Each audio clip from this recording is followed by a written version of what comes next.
Hi everyone, সবাই কেমন আছেন? আশা করি ভালো আছেন। তো বিশ্রাম নিতে নিতে যখন আমরা ক্লান্ত সবাই, তখন মাথার মধ্যে হুট করে একটা বুদ্ধি চলে আসলো, আমাদের প্রজেক্টের পাশে একটা মাটির অফিস আছে, সেই মাটির অফিস থেকে ঘুরে আসা যাক। যেমন কথা তেমন কাজ, হাঁটতে হাঁটতে চলে আসলাম সেই মাটির অফিসে। সেই মাটির অফিস কিন্তু আশে থেকে গেট বন্ধ, পাশে থেকে নিয়ে ঢোকা যায়। সে পাশ দিয়ে ঢোকার ব্যবস্থা করলাম, ঢুকলাম।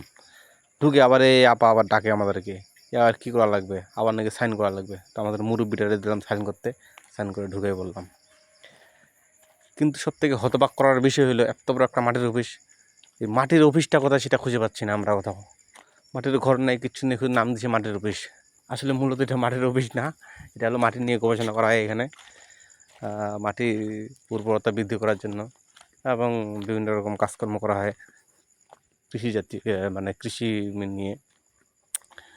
তো অবশ্যই সবাই একটু ঘোরাঘুরি করলাম, দেখলাম চারিদিকের পরিবেশটা। এটা মূলত একটা ইয়ের মতো, নার্সারির মতো। সকলকে আল্লাহ ভালো রাখুক, সুস্থ রাখুক, সবাইকে জানি ধন্যবাদ। আর শেষে আমার শাহরুখ খান স্টেপটা একটু দিয়ে দিলে, আমার সিগনেচার স্টেপ। সবাইকে ধন্যবাদ। আসসালামু আলাইকুম।